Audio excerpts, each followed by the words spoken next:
On stage, Mr. Waseem Ahmed, who is Chief Technology Officer with Snoonu, and he will be making a presentation on the weakest link, the impact of human weakness on security. If we could have you on stage, please.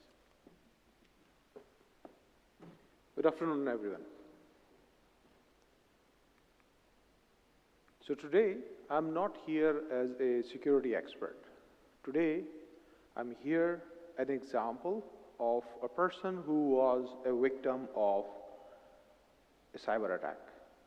And just by virtue of our experience, what we have seen in the past and what happened with us, we want to share some of the takeaway that we learned from the attack, the mistakes that we have made, and if it is possible for us to avoid those mistakes. We are doing this, and by sharing this information with you, we are hoping you guys will be able to avoid similar mistakes. So everyone knows, we at Snoonu are a food delivery company. In June, one of our marketing platform was compromised. And a lot of our customers receive SMS that are maligning our business.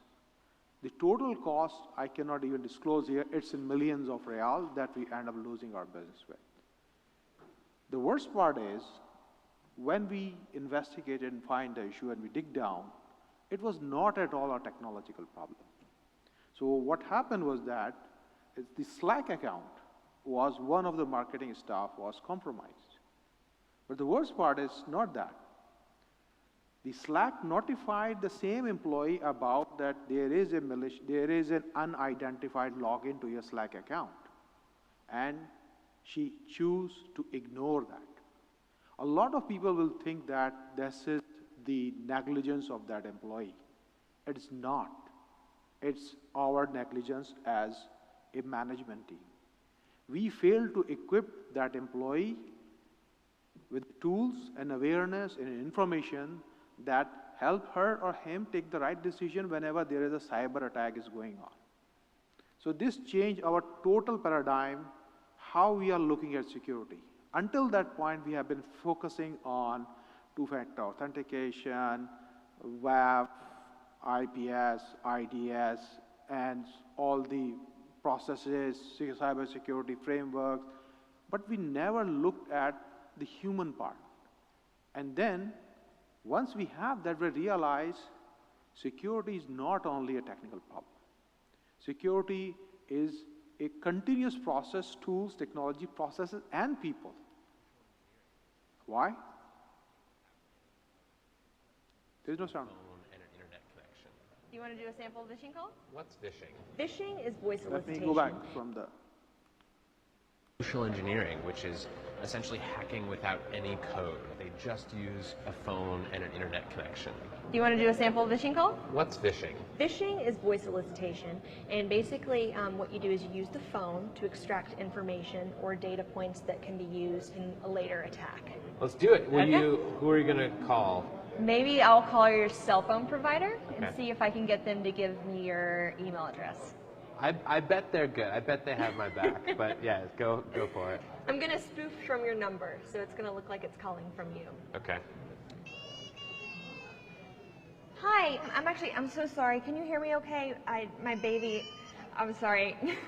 my husband's like, we're about to apply for a loan and we just had a baby and he's like, get this done by today. So I'm so sorry. I can't call you back.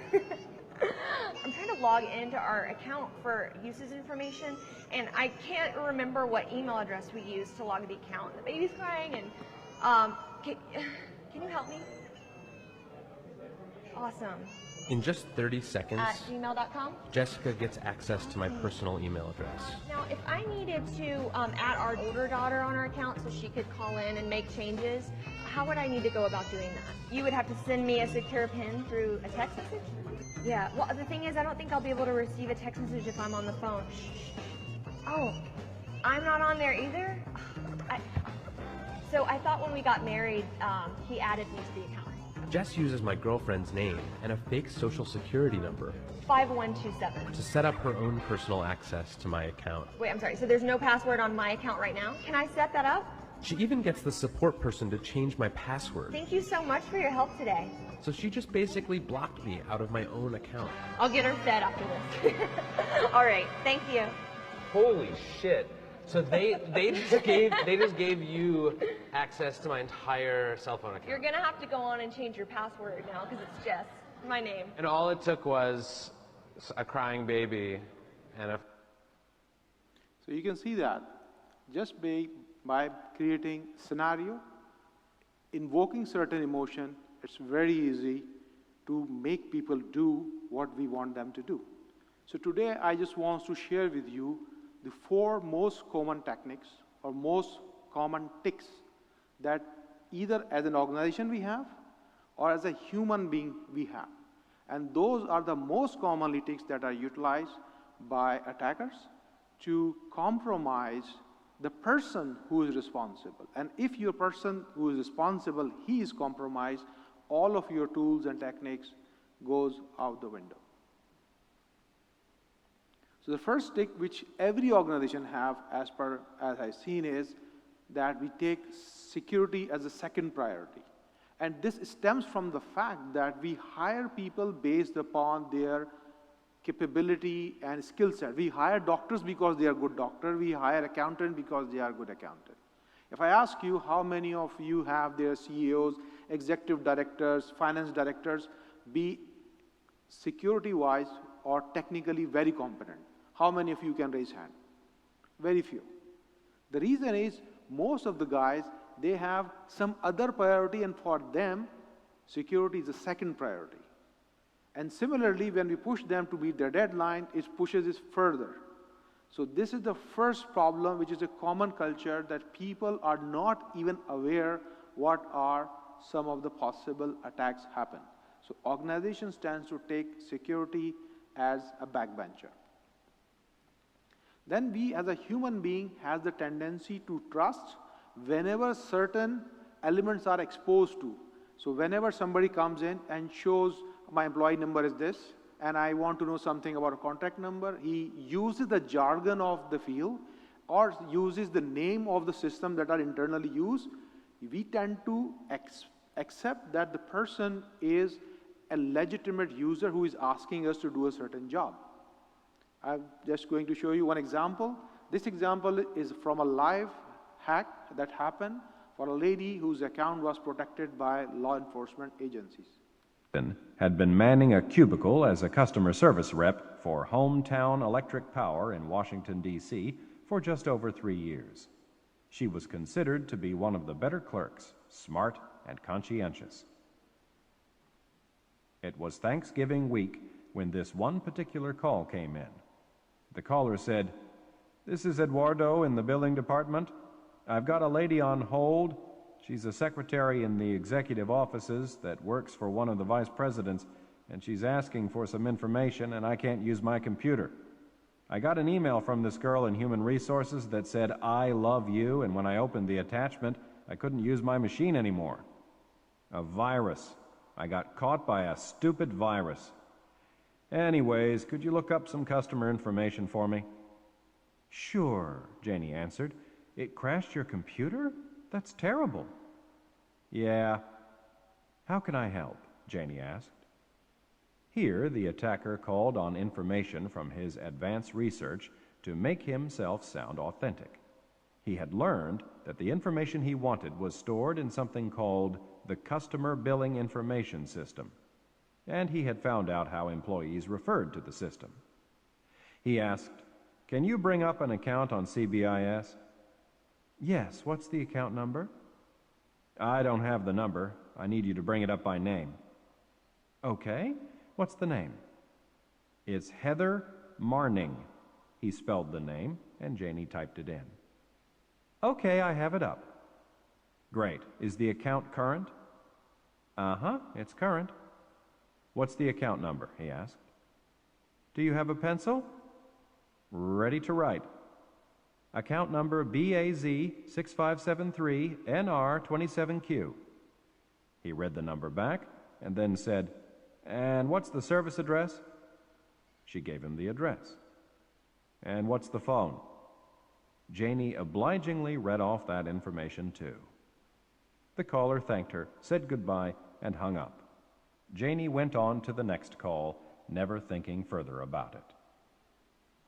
So in this call, if you notice that the caller is doing two things. A, he is spoofing the phone. B, he is using just the name of the system which is internally utilized by the company, and the person is willing to give very, very confidential information about the person that is under production of law agencies. Another attacker which is used is authority. A lot of time you will receive an email from your boss asking you to click on a certain link for a certain document or asking for a favor. Our human tendencies, we want to oblige. Here is an email which is, you can see, is in my top 10 list, and the email sender's name is Hamad Mubarak Al-Hajri, who is the name of my CEO. But actually, if you look at the email address, it is basically a phishing attack. Many of you will receive is the moment you receive an email that is not behaving the way it should be and is from your boss, it's a clear indication. Just you look at it, you will find out that the sender is different from the person is. And if person just clicks on it, you are part of a phishing attack whereby an attacker will be able to compromise your access credentials. Similarly, all of you have received this. We, as a human being, have the tendency to reciprocate. If somebody comes in and say, hey, I'm going to give you this cookie for free, what can you do this and for me in return? As a human being, we always like to reciprocate. And this is one of the rules which is heavily utilized by attackers. Here is one we will see. David Kennedy is one of them. He's what's known as a social engineer, or a people hacker. His craft is to dupe you into doing things and sharing information you probably shouldn't. Can I just get your credit card number? Some use it for illegal activity.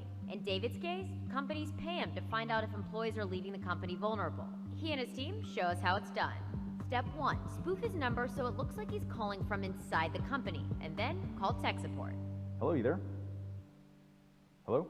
Hi, this is Ken. How may I help you? I was wondering if you can take a look at a website I'm trying to get to. It's for a big customer thing I'm working on for Monday, and I can't seem to get to the website from my computer. Sure. What's the website? I'll see if I can get to it. Thanks, man. I really appreciate the help. I mean, it could be a stupid thing. I'm really stuck with computers, but so it's www.survey. That's SURVEY -pro.com. Yeah, I got a prompt to open. I just put open, and I'm at the site now. Here's what the IT guy doesn't realize. By clicking that link, he's just given David full access to his computer. Whoa, okay, that's weird. I just hit it and it works. It seems like it's working fine now. Awesome. I don't know what you did, man, but I really appreciate the help. Hey, no problem. That was easy. That was it? We're on his computer right now. You were able to take over this guy's computer within, I would say, like under 2 minutes. Under 2 minutes, yeah. Under 2 minutes, took over his entire computer, and think of it as not just his computer, but it's pretty much a downfall of the entire company. In this case, the company was paying David to hack them and see if their employees would fall for it. So the question is, how can we avoid or how can we safeguard against such an attack that is hitting our intrinsic capabilities or biases as a human being? There are few steps that if we take as an organization, they are not very costly ones, that will really help us. Number one is creating a training and awareness program. A lot of, as I said in the very beginning, we hire engineers because they are engineers, doctors for they are doctors.